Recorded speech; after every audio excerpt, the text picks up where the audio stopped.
Seigneur, merci pour cette vérité qu'on vient d'entendre. Et je te prie, Seigneur, que tu nous encourages encore dans cette étude du livre de Romains. Et Seigneur, que de manière que la théologie de la parole de Dieu puisse de manière pratique éclairer notre chemin, notre vie, nos pensées, notre façon d'avancer dans la vie, nos choix, nos décisions, nos emplois du temps, nos priorités. Et que de manière simple, Seigneur, nous puissions te rencontrer et communier avec toi dans nos journées, Seigneur. Prendre conscience de ta présence à nos côtés et trouver la joie dans la foi et l'obéissance, dans cette intimité avec toi et avec les choses et l'appel que tu as sur notre vie.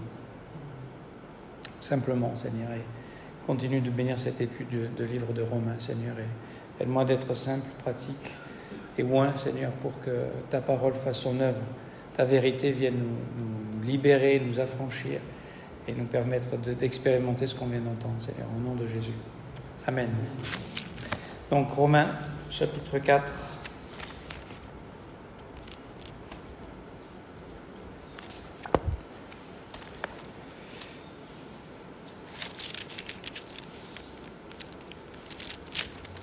J'aimerais vous encourager à lire ce livre de Romains et vous encourager à poser des questions. Poser des questions par texto, poser des questions en temps de questions-réponses, parce que je pense que ça va être une bénédiction pour vous et pour ceux qui... et pour nous dans la compréhension de ce texte. Donc on va lire, peut-être on va lire tout, quelle heure il est ? Allez, on a peut-être le temps, on va lire le Romains chapitre 4. Verset 1. Que dirons-nous donc qu'Abraham, notre père, selon la chair, a obtenu ? Si Abraham a été justifié par les œuvres, il a sujet de se glorifier, mais non devant Dieu. Car que dit l'Écriture ? Abraham crut à Dieu, et cela lui fut imputé à justice. Or, à celui qui fait une œuvre, le salaire est imputé non comme une grâce, mais comme une chose due. Et à celui qui ne fait point d'œuvre, mais qui croit en celui qui justifie l'impie, sa foi lui est imputée à justice. De même, David exprime le bonheur de l'homme à qui Dieu impute la justice sans les œuvres. Heureux ceux dont les iniquités sont pardonnées et dont les péchés sont couverts. Heureux l'homme à qui le Seigneur n'impute pas son péché. Ce bonheur n'est-il pas pour les circoncis ou est-il également pour les incirconcis ? Car nous disons que la loi fut imputée à justice à Abraham. Comment donc lui fut-elle imputée ? Était-ce après ou avant sa circoncision ? Il n'était pas encore circoncis, il était incirconcis. Et il reçut le signe de la circoncision comme sceau de la justice qu'il avait obtenue par la foi quand il était incirconcis, afin d'être le père de tous les incirconcis qui croient, pour que la justice leur fût aussi imputée. Et le père des circoncis, qui ne sont pas seulement circoncis, mais encore qui marchent sur les traces de la foi de notre père Abraham quand il était incirconcis. En effet, ce n'est pas par la loi que l'héritage du monde a été promis à Abraham ou à sa postérité, c'est par la justice de la foi. Car si les héritiers le sont par la loi, la foi est vaine et la promesse est anéantie. Parce que la loi produit la colère, et que là où il n'y a point de loi, il n'y a point non plus de transgression. C'est pourquoi les héritiers le sont par la foi, pour que ce soit par grâce, afin que la promesse soit assurée à toute la postérité. Non seulement à celle qui est sous la loi, mais aussi à celle qui a la foi d'Abraham, notre Père à tous. Selon qu'il est écrit, « Je t'ai établi Père d'un grand nombre de nations ». Il est notre Père devant celui auquel il a cru, Dieu, qui donne la vie aux morts et qui appelle les choses qui ne sont point comme si elles étaient. Espérant contre toute espérance, il crut en sorte qu'il devint Père d'un grand nombre de nations, selon ce qui lui avait été dit, « Telle sera ta postérité ». Et sans faiblir par la foi, il ne considéra point que son corps était déjà usé, puisqu'il avait près de 100 ans, et que Sarah n'était plus en état d'avoir des enfants. Il ne douta point, par incrédulité, au sujet de la promesse de Dieu, mais il fut fortifié par la foi, donnant gloire à Dieu. et ayant la pleine conviction que ce qu'il promet, il peut aussi l'accomplir. C'est pourquoi cela lui fut imputé à justice. Mais ce n'est pas à cause de lui seul qu'il est écrit que cela lui fut imputé. C'est encore à cause de nous, à qui cela sera imputé, à nous qui croyons en celui qui a ressuscité des morts, Jésus notre Seigneur, lequel a été livré pour nos offenses et est ressuscité pour notre justification. Alors, première lecture, ça peut paraître intense, compliqué un peu, mais on va essayer de débrouiller tout ça, si vous êtes d'accord. Ici, dans ce chapitre, donc, ça suit évidemment les chapitres qui précèdent, et Paul déroule toujours les choses, et là, il veut enfoncer le clou pour mettre en évidence l'évangile de Dieu. C'est ce qu'il a expliqué au chapitre 1, les premiers versets. Il a été fait apôtre pour annoncer l'évangile de Dieu et amener tous les païens à l'obéissance de la foi. Et la question, c'est comment l'homme peut-il devenir juste comme Dieu est juste, surtout qu'au chapitre 3, il n'est pas allé de main morte, il a montré comment l'homme est pécheur, Romains 3, 23, tous les hommes sont pécheurs, injuste, Romains 3, 10, perverti, Romains 3, 12, il y a toute une liste, on ne va pas tout le développer, mais c'est juste un petit rappel, et qu'en fait, l'homme ne peut pas se tenir devant le Dieu 3 fois saint. Et tous les efforts humains, au moyen peut-être de bonnes œuvres, ou encore en essayant de respecter la loi donnée par Dieu, à travers de Moïse, ne peuvent rendre juste l'homme aux yeux de Dieu. En fait, ce qu'il faut comprendre, c'est que personne ne peut se présenter devant Dieu. Même le meilleur d'entre nous. Et en fait, aucun homme ne peut se présenter devant Dieu. Il n'y en a qu'un qui pouvait tenir devant Dieu, c'était Jésus-Christ. D'accord ? Qui était sans péché, qui était parfait. Donc, il a expliqué, on ne sera pas sauvé par les œuvres de la... Personne ne sera justifié par les œuvres, les bonnes œuvres ou les œuvres de la loi. Et l'évangile, donc c'est ce qui nous intéresse, c'est ce que Paul est en train d'expliquer, c'est quoi ? L'évangile, écoutez bien, est la bonne nouvelle qui permet à l'homme de comprendre enfin comment il peut devenir juste selon Dieu. Parce que les gens avaient une certaine idée, ils comprenaient bien, et ils pensaient que, les Juifs pensaient que ce qu'ils faisaient, comme ils étaient fils d'Abraham, ils avaient la circoncision, ils avaient le temple, ils avaient la loi, ils avaient tout ça, c'était bon, ça suffisait pour les rendre justes devant Dieu. Et puis surtout, ils faisaient des efforts. Mais comment est-ce que l'homme peut-il devenir juste devant Dieu, selon Dieu ? Et pas d'une justice, de sa justice, mais de la justice de Dieu. D'une justice divine. Et en fait, il ne peut obtenir cette justice divine, pas par ses efforts, pas par ses œuvres, pas par ses bonnes intentions. En fait, il ne peut la recevoir que de la part de Dieu. Parce que cette justice, c'est Dieu seul qui l'a. Et c'est ce qui va lui permettre de restaurer sa relation, la réconciliation avec Dieu, de restaurer sa relation, d'avoir un accès de nouveau à Dieu, de se présenter devant Dieu et de pouvoir avoir une relation avec Dieu. Et donc, puisqu'on ne peut pas avoir cette justice par nos propres efforts, elle doit nous venir de Dieu. Tel un don qui nous est offert. On a parlé de ces versets d'Éphésiens 2:8, que c'est par la foi que nous sommes... c'est par la grâce que nous sommes sauvés au moyen de la foi. Cela ne vient pas de nous, c'est le don de Dieu. D'accord ? Donc le salut, et ça, vous allez me dire, mais pourquoi j'insiste sur ça ? On va dire après une petite histoire, vous allez comprendre. Donc le seul qui était juste, et bien sûr, c'est Jésus-Christ le juste, 1 Jean 2:1. Lui le juste, qui est mort pour les injustes, 1 Pierre 3:18 aussi. Donc c'est ce Jésus. Et c'est ce que Paul vient d'expliquer au chapitre 3, il a conclu avec ça. Et on peut relire ces versets parce qu'ils sont extraordinaires. Romains 3:24, ils sont gratuitement justifiés par sa grâce, par le moyen de la rédemption qui est en Jésus-Christ. C'est lui que Dieu a destiné par son sang à être, pour ceux qui croiraient, victime propitiatoire, afin de montrer sa justice, parce qu'il avait laissé impunis les péchés commis auparavant au temps de sa patience, afin, dis-je, de montrer sa justice dans le temps présent, de manière à être juste tout en justifiant celui qui a la foi en Jésus. Donc la justice de Dieu, elle est juste. Et la justice de Dieu, elle peut justifier le pécheur. Et Dieu reste juste.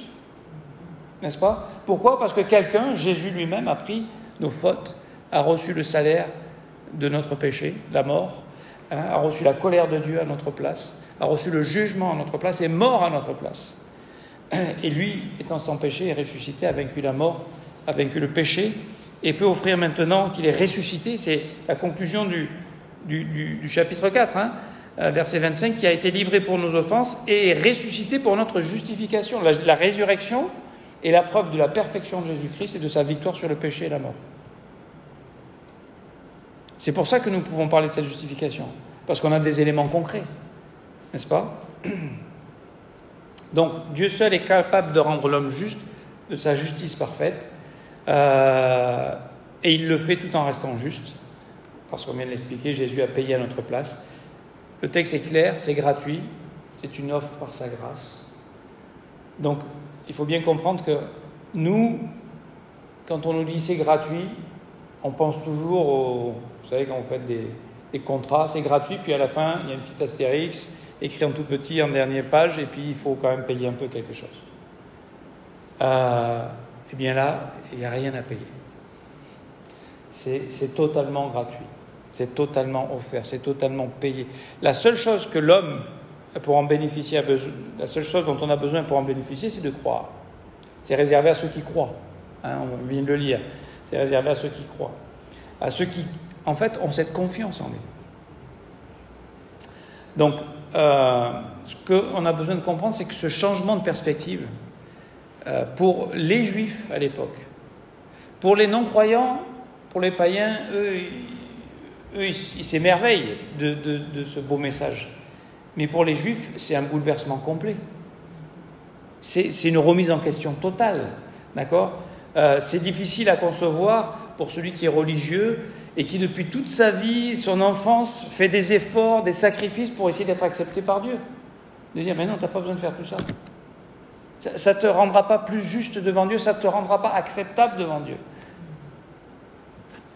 Donc, parce que c'est facile, et on parle des Juifs à cette époque-là, mais pour le chrétien aujourd'hui qui n'a pas cette compréhension de la justification, il peut facilement être dans un système d'essayer de plaire à Dieu. Oui, Jésus a payé pour mes péchés, mais maintenant, quand je pêche, il faut quand même que je répare, il faut que je fasse des bonnes œuvres, il faut que je compense, et puis c'est la culpabilité qui te motive. Et ça, on est tous piégés par ça. Si les Juifs l'ont été, ne vous pensez pas que nous, avec l'Évangile, on ne puisse pas l'être. C'est naturel, c'est humain, c'est l'orgueil de l'homme en réalité, qui veut payer quand même quelque chose, même si c'est gratuit, mais quand même, on veut payer. Vous savez pourquoi on aime payer?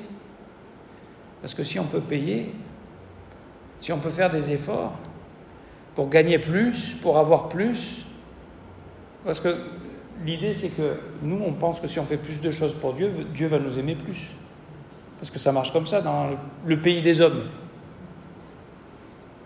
Mais Dieu ne peut pas t'aimer plus que ce qu'il t'aime aujourd'hui. L'amour de Dieu est selon sa nature, son essence. Il est infini, il est éternel et il est immuable. Alors après, il y a l'expérience de l'amour de Dieu, c'est la communion. Et si on vit dans le péché, on n'a pas communion avec Dieu, donc on n'expérimente pas l'amour de Dieu en tant que chrétien, né de nouveau. Maintenant, si on vit dans la foi, si on vit par le Saint-Esprit, si on vit dans l'obéissance et en marchant avec Dieu, alors là, on expérimente davantage l'amour de Dieu, on apprend à connaître le cœur de Dieu, on apprend à découvrir la grâce et la bonté de Dieu. Mais Dieu ne nous aime pas plus, c'est juste que notre expérience nous permet de mieux comprendre, mieux saisir la présence et la personne de Dieu. Mais nous, on aime bien, l'homme naturel aime bien les œuvres parce qu'il peut faire quelque chose. La foi, d'obéir par la foi, on dit c'est pas difficile la foi. De faire confiance à Dieu, de s'attendre à lui, de lui obéir, de l'écouter, au lieu de nous on veut faire. Et puis quand on fait, vous savez ce qui se passe?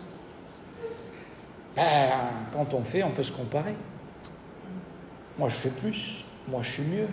Luc 18, le verset 9 à 14 ou 15, le pharisien, le publicain qui monte au temple, puis le pharisien qui dit « Oh, merci Seigneur que je ne suis pas comme ce publicain. Moi je prie, moi je donne ma dîme, moi je fais ceci, moi je fais cela. » Et le publicain qui il n'ose même pas lever la tête au ciel tellement la culpabilité, le péché il est écrasé par sa réalité. Et il prend conscience qu'il est indigne devant Dieu. Alors que l'autre, il pense que, bon, ça va. Regarde, entre lui et moi, c'est moi que tu choisis quand même. Eh oui. Donc la comparaison, et c'est ça la chose, c'est que si le salut devait s'acquérir par quelques œuvres, alors on serait dans une compétition la pire de toutes. Dans la comparaison constamment, alors que la comparaison et la compétition, il n'y a pas. La compétition n'est pas avec les autres, elle est avec nous-mêmes. Dans le sens où on veut vivre en nouveauté de vie, et plus laisser puisqu'on a été libéré du péché, plus laisser le péché contrôler nos anciennes addictions, nos anciennes façons de penser, contrôler notre vie. Donc, qui a été justifié? Qui est rentré justifié? C'est Jésus qui raconte cette histoire. Et il dit c'est le publicain qui est rentré justifié. Pas celui qui se croyait juste à ses propres yeux. Donc cette justice propre, comparée à la justice que Dieu nous offre, on ne peut même pas la comparer, je veux dire. Donc, une des choses qui est arrivée à l'apôtre Paul, on voit ça dans plusieurs passages, mais notamment dans Actes 21-21, il est accusé d'apporter à travers l'Évangile une autre religion. Et il faut bien reconnaître qu'il y a quand même entre l'ancienne alliance et la nouvelle alliance, il y a des changements, il y a des bouleversements. La vision de Dieu, l'accès à Dieu était impossible dans l'Ancien Testament. On devait passer par un sacrificateur, d'accord ? Le lieu saint était fermé, il était accessible une fois par an pour le souverain sacrificateur pour l'expiation des péchés, d'accord ? D'ailleurs, c'était les sacrifices qui expiaient les péchés, ce n'était pas les bonnes œuvres. Et vous savez comment on est tordu, on pense que c'est les bonnes œuvres qui peuvent effacer les péchés. Ça, c'est l'homme religieux qui pense que c'est ses péchés. Donc, Acte 21-21, or ils ont appris que tu enseignes, donc, on parle à Paul, ils ont appris que tu enseignes, toi Paul, à tous les Juifs qui sont parmi les païens à renoncer à Moïse, leur disant de ne pas circoncire les enfants et de ne pas se conformer aux coutumes. Mais tu annonces autre chose. Parce que là, la question maintenant qu'on est justifié par la foi, mais qu'est-ce qu'on fait de la loi? Qu'est-ce qu'on fait de tout ce que Dieu nous a donné avec Moïse, le temple, les sacrifices? Qu'est-ce qu'on fait de tout ça? Nous, on est nés dans un monde chrétien, donc on n'a jamais eu le temple, on n'a jamais eu les sacrifices, on n'a jamais eu tout ça, mais vous comprenez le bouleversement.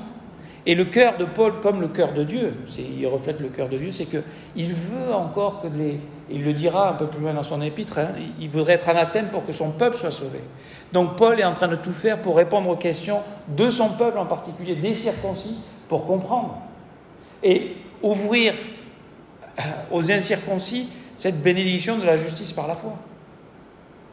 Il est toujours, on a expliqué, il est toujours en train de parler des deux, même s'il n'y a plus de différence aux yeux de Dieu. Mais parce qu'à cette époque-là, il y a deux mondes différents. D'accord ? Et c'est pour montrer que le monde religieux et le monde de la foi, c'est deux mondes différents. Et que celui-là, il y a un mur, on ne peut pas atteindre Dieu. Et celui-là, il nous donne accès à Dieu gratuitement. D'accord ? Donc, il ne faut pas se tromper. Et là, maintenant que... en fait, ce que Paul veut montrer, c'est que cette justification par la foi, ça ne sort pas comme ça de... Tiens, Dieu, il a eu une idée, maintenant, ça va être la justification par la foi. Avant c'était la loi, maintenant c'est la foi. Non, en fait, ça a toujours été la foi. Ça a toujours été la foi, mais les gens se sont emberlificotés, comme on dit dans notre pays. Ils se sont emmêlés, je ne sais pas si tu comprends ça, Harry, emberlificotés. Ils se sont emmêlés dans leurs pensées et ils ont mélangé en disant non, il faut faire des choses, il faut faire des sacrifices, il faut faire des bonnes œuvres, il faut plaire à Dieu, il faut... Et en fait, je vais vous dire, on va regarder un autre texte, c'est dans Luc chapitre 15. Vous connaissez cette histoire, on ne va pas tout le lire parce que ça serait trop long, mais peut-être à l'occasion, ce soir ou demain, peut-être relisez ce passage, c'est la parabole du fils prodigue perdu. Et vous connaissez l'histoire un petit peu, je résume. Le plus jeune fils, lui, il en a marre, et il a envie de vivre sa vie, quoi. Et en fait, il demande à son père l'héritage. Ça veut dire que, carrément, il souhaite le voir mort pour prendre sa part. Et le père lui donne l'héritage qu'il qu'il aurait pu avoir. Et il s'en va le dépenser dans une vie de patachon, de débauche. Et puis il arrive au bout de ses sous et au bout de ses amis. Parce que quand on est jeune, beau, en bonne santé et riche, on a plein d'amis. Et puis quand on n'a plus tout ça, on n'a plus d'amis. Et donc il se retrouve dans la misère. Et là, il revient à lui-même. Et puis il va se dire, mais attends, je pourrais retourner vers mon père. Parce que même si j'étais qu'un serviteur ou un esclave chez mon père, je serais mieux traité que là où je suis. Au moins, je mangerai à ma faim. Et donc, il rentre en lui-même. Ça demande beaucoup d'humilité, d'oser, après ce qu'il a fait, retourner vers son père. Et ça demande de la foi aussi, de croire que son père va l'accepter au moins comme ouvrier. Et donc, il se présente devant le père, et le père l'accueille comme un fils, et le restaure comme un fils, et lui redonne l'autorité d'un fils, et la place du fils. Et là, on peut imaginer une compréhension du cœur de Dieu, de l'amour de Dieu, de la grâce de Dieu, de la générosité de Dieu. Mais il y a un deuxième frère, un frère aîné, et on va lire un peu son histoire. Verset 25. Or, le fils aîné était dans les champs. Lorsqu'il revint et approcha de la maison, il entendit la musique et les danses. Il appela un des serviteurs et lui demanda ce que c'était. Ce serviteur lui dit, « Ton frère est de retour et ton père a tué le veau gras, parce qu'il l'a retrouvé en bonne santé. » Ah, ton frère est rentré, il est sauvé, il est en bonne santé. Qu'est-ce qu'on fait? On se réjouit. Et lui, il se mit en colère et ne voulut pas entrer. Son père sortit et le pria d'entrer.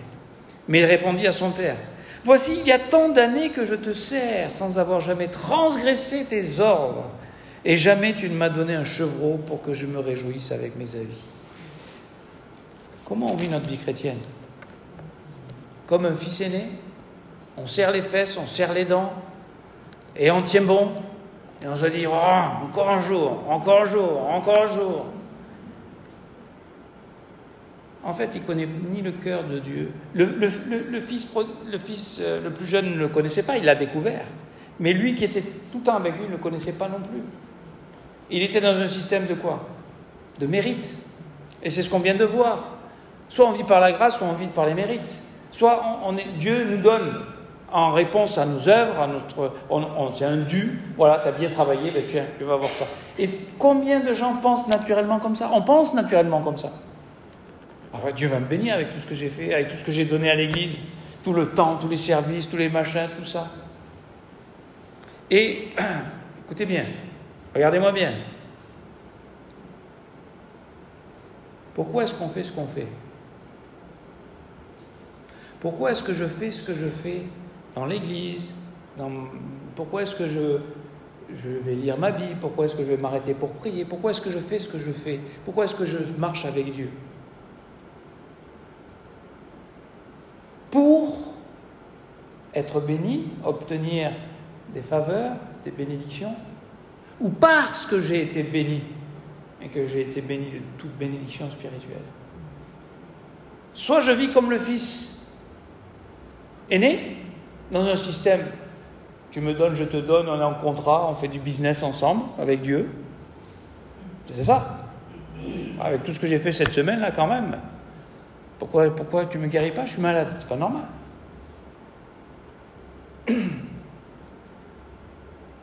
Et là on ne connaît pas le cœur de Dieu. Ou soit comme le plus jeune, à un moment donné on a saisi la grâce. On a compris qu'on était perdu. On a compris qu'on pouvait rien lui apporter.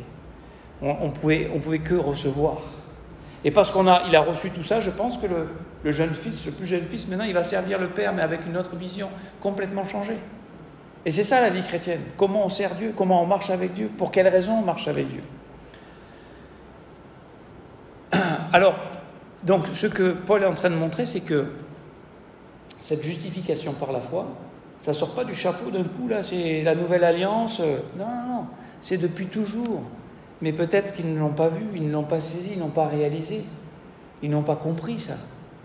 Mais c'est dans... Alors, le verset 3 nous dit, « Car que dit les Écritures ?» On revient à quoi? Je pense, il me semblerait. Non, qu'est-ce que la Bible dit? Qu'est-ce que Dieu a dit? Qu'est-ce que Dieu a fait? Et il va choisir deux personnages, un en particulier, Abraham, et aussi le roi David. Ah, pourquoi 2? Parce qu'on pourrait dire, s'il n'en choisit qu'un, ah oui, ça c'était une exception, c'était Abraham. Non. Il en prend un autre, et le roi David, c'est pas n'importe qui. S'il y a un roi dans le peuple, dans l'histoire d'Israël, c'est le roi David. Hein, il y en a c'est d'ailleurs lui qui régnera un jour en Israël pendant le millénium. Mais en fait, il le dit au chapitre 3, verset 21, il dit « Mais maintenant, sans la loi est manifestée la justice de Dieu, à laquelle rendent témoignage la loi et les prophètes. » Cette justice par la foi, elle était déjà dans l'Ancien Testament. Elle était dans la foi du juif qui, quand il avait péché, croyait que le péché était sur l'animal et que l'animal innocent payait à sa place. Pas par ses œuvres, pas par ses bonnes intentions, pas par ses efforts. D'accord ? C'était la préfiguration du sacrifice de l'agneau qui, lui, seul peut ôter les péchés. Donc, la loi et les prophètes de l'Ancien Testament témoignent déjà de cette justice par la foi. Et au verset 31, il dit « Anéantissons-nous la loi par la foi ?» Il dit « Loin de là, au contraire, nous confirmons la loi. » Parce que non seulement elle était déjà...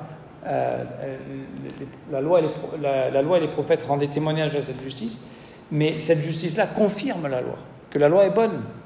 D'accord ? Alors après, on va voir quelle est la place de la loi dans la justice de la foi.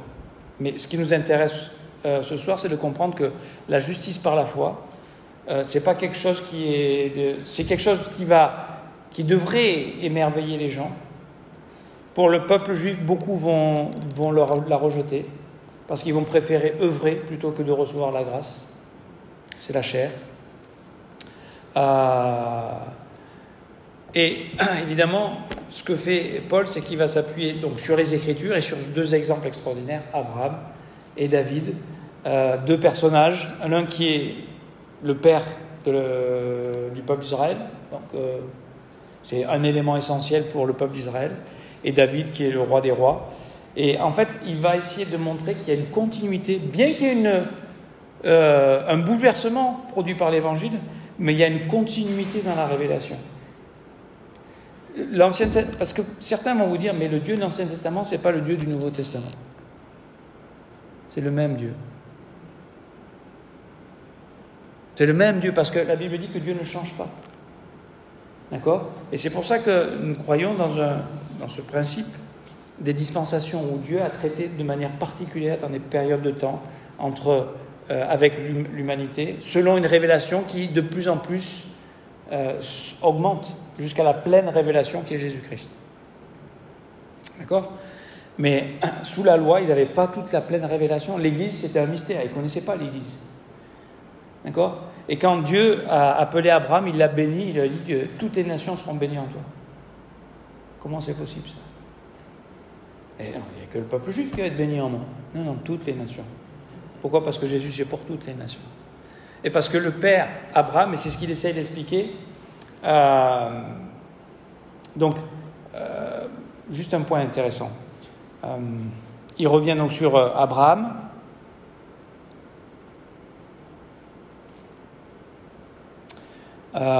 Les Juifs souffraient d'un problème, on en a parlé, de la justice propre, et ça les rendait aveugles, et ça rend l'homme aveugle. Ça met comme un voile de l'entendement sur leur intelligence. Paul en parle en 2 Corinthiens chapitre 3, versets 12 à 16. Je peux vous lire verset 14. « Ils sont devenus durs d'entendement, car jusqu'à ce jour, le même voile demeure quand ils font la lecture de l'Ancien Testament.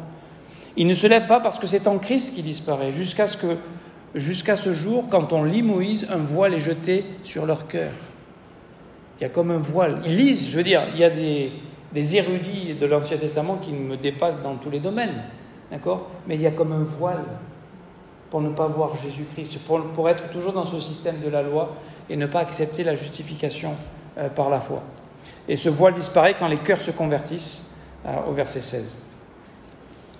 Et 2 Corinthiens 3.3 nous dit ceci. « Si notre évangile est encore voilé, il est voilé pour ceux qui périssent, pour les incrédules dont le Dieu de ce siècle a aveuglé l'intelligence, afin qu'ils ne vissent pas briller la splendeur de l'évangile, de la gloire de Christ, qui est l'image de Dieu. » L'évangile, c'est le cœur de Dieu qui nous est révélé. C'est le moyen pour l'homme d'être pardonné, racheté, réconcilié, juste, de se tenir juste devant Dieu. Et les incrédules dont le Dieu de ce siècle a aveuglé l'intelligence, je dirais qu'il y a deux manières pour les gens incrédules aujourd'hui. Ceux qui se sont enfoncés dans le péché et qui sont aveuglés par leur péché, l'orgueil et leur façon de penser avec arrogance. On l'a vu à la fin du chapitre 1 de Romains, où non seulement ils font les mêmes péchés que les autres, mais en plus ils s'encouragent à le faire, ils se donnent des autorisations ou des lois pour le faire. Et puis il y a ceux qui sont dans la religion et qui sont aveuglés par leur religion. Les juifs ou le chrétien légaliste qui est dans un système qui l'aveugle et qui l'empêche de profiter, un, de la justification, donc du salut, et deux, d'une communion avec Dieu. Et c'est tragique. Et pour comprendre un peu ce que Paul est en train de dire, en offrant aux incirconcis les mêmes privilèges que les circoncis, parce que ce qu'il va dire, il va utiliser David, qui au psaume 32, si vous avez l'occasion de lire le psaume 32, il reprend le psaume 32, versets 7 et 8, il dit, verset 6, « De même David exprime le bonheur de l'homme à qui Dieu impute la justice sans les œuvres. » Et il le dit, « Heureux ceux dont les iniquités sont pardonnées et dont les péchés sont couverts. Heureux l'homme à qui le Seigneur n'impute pas son péché. » David, lui, c'est... Si on regarde par rapport à... Il est en plein milieu de la dispensation de la loi. Il est sous la loi, lui. Et comment il peut parler comme ça, David ? Et dans ce psaume-là, juste après, il va reconnaître qu'il avait péché. Et il n'a pas péché un peu, David. Il a conçu l'adultère, il a fait l'adultère, il a conçu un plan machiavélique et il a fait tuer un homme innocent. Je veux dire, il méritait la prison. Il méritait de perdre son trône. Le roi David, le meilleur d'entre eux, tous les juifs, un homme selon le cœur de Dieu, regarde ce qu'il fait. Et lui, c'est David qui va dire ça. Comment je peux me tenir ? Parce qu'en fait, j'espère qu'on n'a jamais tué quelqu'un et qu'on ne le fera jamais. Mais peut-être qu'on l'a tué en pensée, peut-être qu'on l'a tué en parole, peut-être qu'on l'a tué en rêve, peut-être qu'on est des meurtriers comme David, je veux dire, c'est le péché, c'est le pécheur, c'est nous. Et on a besoin que Dieu nous pardonne de ça. Et qu'est-ce qu'on pourrait faire pour qu'il efface ce péché ? Dites-moi, qu'est-ce qu'on pourrait faire pour qu'il efface et qu'il me rende juste ? Juste de sa justice. Propre et pur comme il est pur, saint comme il est saint. Et l'homme ne peut rien faire. Si ce n'est pas une grâce de Dieu, si ce n'est pas Dieu qui fait l'œuvre, si ce n'est pas Dieu qui agit et qui donne sa justice. Et donc, à cette époque-là, il y avait trois sortes de croyants, à l'époque dont on parle, là, où Paul écrit. Il y avait les Juifs, qui étaient nés de la semence d'Abraham, donc le peuple de la chair, et qui avaient une fierté. Là, ils avaient vraiment une fierté d'être le peuple de Dieu, le peuple élu de Dieu. Il y avait les prosélytes. Les prosélytes, c'était des païens qui étaient attirés par la foi monothéiste et la vie des Juifs et la loi et leur intégrité, leur droiture, leur façon de vivre, et qui se convertissaient au judaïsme et qui se faisaient circoncire. Donc ils étaient engagés pleinement dans la foi. Ils avaient vraiment une foi jusqu'à se faire circoncire, vous imaginez. Et puis il y avait un autre groupe qui s'appelait les craignants Dieu, les sympathisants, ceux qui, ils trouvaient la foi juive intéressante par rapport à tout ce qu'ils avaient vu autour d'eux, du monde païen en tout cas. Et en tout cas, ça dénotait, ça c'est sûr. Mais ce qu'il faut savoir, c'est que ces deux groupes-là, les prosélytes et les craignants Dieu, n'avaient ni l'un ni l'autre le droit d'appeler Abraham leur père. Dans la liturgie juive, c'était impossible pour eux. Ils étaient pas des juifs, vraiment. Et là, quand Paul est en train de dire que Abraham, c'est le père des circoncis et des incirconcis, je peux vous dire que là, pour un juif, ça passe pas. Ça reste là.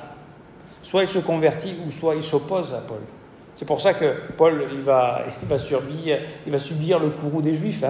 Et ils vont vouloir le lapider, ils vont vouloir le tuer, n'est-ce pas ? Donc, ce qui nous intéresse, et je vais conclure parce que ce que je voulais vous dire ce soir, c'est que quand il va utiliser l'exemple d'Abraham, il va montrer une chose extraordinaire. Et je termine avec ça. Vous êtes prêts? Il va montrer qu'Abraham a été justifié par la foi, par sa confiance en Dieu. Et il utilise l'histoire dans Genèse chapitre 15, lorsqu'Abraham vient auprès de Dieu en disant, ben voilà, ça sera Eliezer de Damas qui sera mon héritier parce que je n'ai pas eu d'enfant.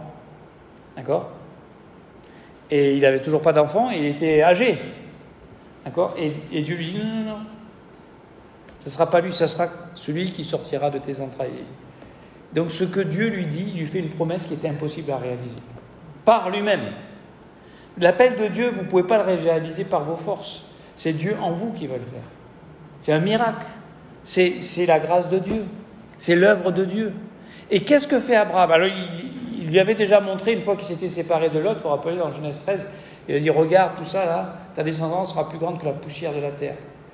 Et puis là, il lui dit, sors et regarde le ciel, vois les étoiles. Ta postérité sera plus grande que tout ce nombre d'étoiles là que tu ne peux même pas compter. Et Abraham a fait juste une chose.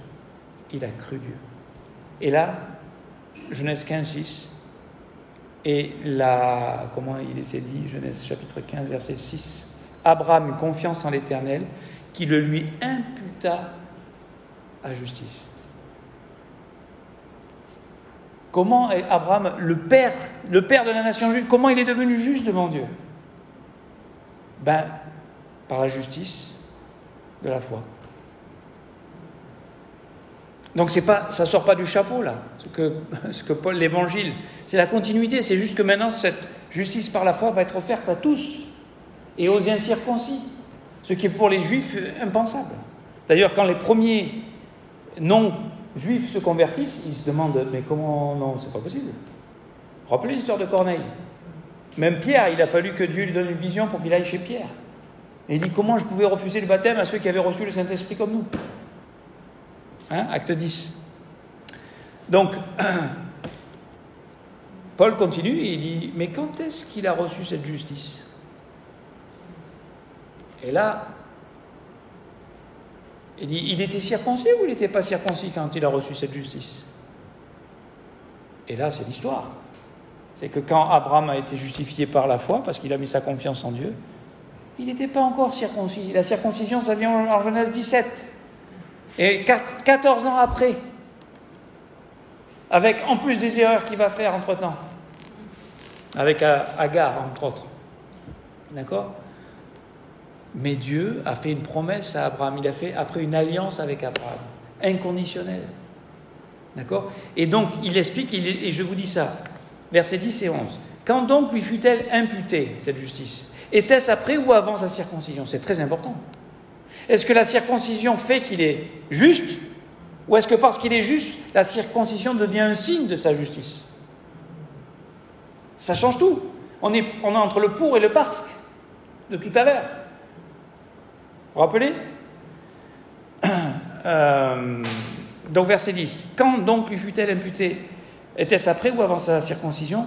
Il n'était pas encore circoncis, il était incirconcis. Et tu débloques, Paul, tu dis 2 fois la même chose. C'était juste pour dire que... Et vous comprenez le point là? Il n'était pas circoncis, il était incirconcis. Il était comme les incirconcis, il a reçu la justice par la foi. Alors vous ne pensez pas que les incirconcis, il peut être le père des incirconcis qui croient comme lui? Et c'est ce qu'il explique au verset 11. Et il a reçu le signe de la circoncision comme sceau de sa justice. Pas le moyen de sa justice, le résultat de sa justice. La confirmation de sa justice. Qu'il avait obtenu par la foi quand il était incirconcis, afin d'être le père de tous les incirconcis qui croient, pour que la justice leur soit aussi imputée. C'est ça la bonne nouvelle, c'est que la justice imputée, elle est pour tous les hommes, pas que pour le peuple juif. Et ça, c'est révolutionnaire. Et ça va déranger évidemment les juifs qui voulaient garder leurs prérogatives. Verset 12, et il est aussi pas simplement le père des incirconcis, mais aussi le père des circoncis, qui ne sont pas seulement circoncis, mais encore qui marche sur les traces de la foi de notre père Abraham quand il était incirconcis. Et je m'arrêterai là parce qu'on pourrait encore expliquer qu'il ne suffisait pas juste d'être circoncis pour être sauvé. Vous lisez l'histoire de Luc 16 avec l'homme riche et Lazare.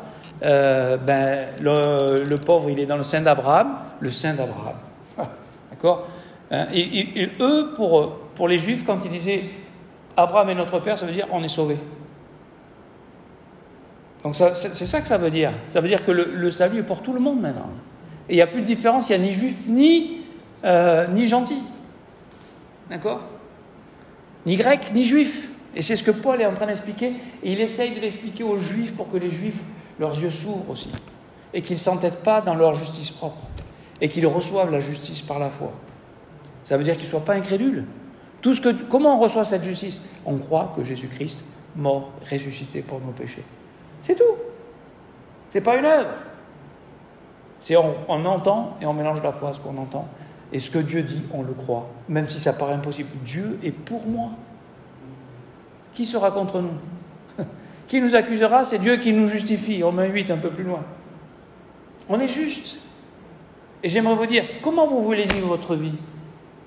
Comme le fils aîné qui est en contrat avec Dieu et qui compte et qui calcule et qui est dans le mérite et qui est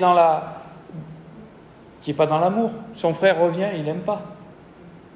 D'accord? Il est dans la comparaison, il est dans la justice propre. Ou vous voulez la vivre comme le fils prodigue qui, à un moment donné, revient et découvre la grâce, l'amour, la justice de Dieu et le pardon et la réconciliation et l'amour de son Père et la communion avec son Père. C'est ça la vie chrétienne. Bon, on s'arrête là pour ce soir. Que Dieu vous bénisse.